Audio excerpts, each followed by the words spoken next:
Motivational story. जब तक सफलता ना मिल जाए तब तक हार नहीं माननी चाहिए। एक राजा युद्ध में हार गया तो शत्रु सैनिक से बचने के लिए एक गुफा में छिप गया। सैनिकों ने पत्थर से बंद कर दिया। जो लोग सफलता पाना चाहते हैं उन्हें अंतिम पल तक हिम्मत से हारना नहीं चाहिए। जिससे पल हम हार जाते हैं उसी समय हम असफल हो जाते हैं। ये बात एक लोक कथा से हम समझते हैं। है ये कथा के अनुसार पुराने समय के एक राजा हुआ करते थे। राजा युद्ध में हार गया था। उसके सभी सैनिक मर चुके थे।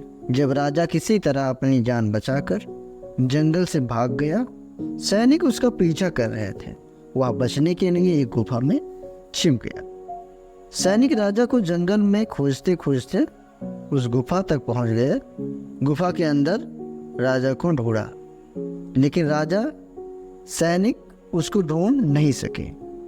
बाहर आकर सैनिकों ने बड़े बड़े पत्थरों से गुफा बंद कर दी। गुफा बहुत गहरी थी।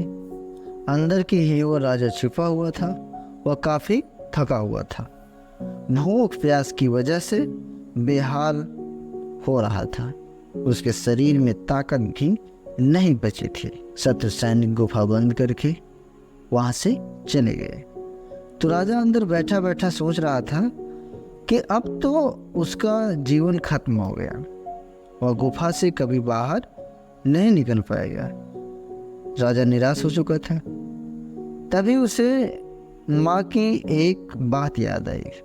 उसकी माँ कहती थी कि कुछ तो कर, यूं ही मत मर। ये बात याद आते ही राजा में फिर से ऊर्जा आ गई। उसने सोचा कि कोशिश किए बिना हार नहीं माननी चाहिए।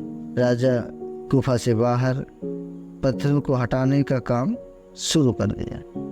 कड़ी मेहनत के बाद राजा ने बड़े बड़े पत्थर खिसकवा दिए।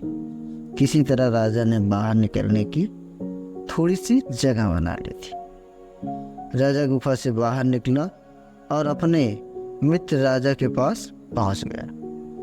मित्र राजा कौन है? मित्र राजाओं की मदद से उससे शत्रुओं को पराजित कर दिया और वह अपना राज वापस कर लिया। सीख, इस कहानी से हम यह सीखते हैं कि हमें सफलता मिलने की हार नहीं माननी चाहिए। इस कथा से हम यह सीखते हैं कि सफलता मिलने तक हार नहीं माननी चाहिए। जिस पल हम हार मान लेते हैं उसी समय असफल हो जाते हैं।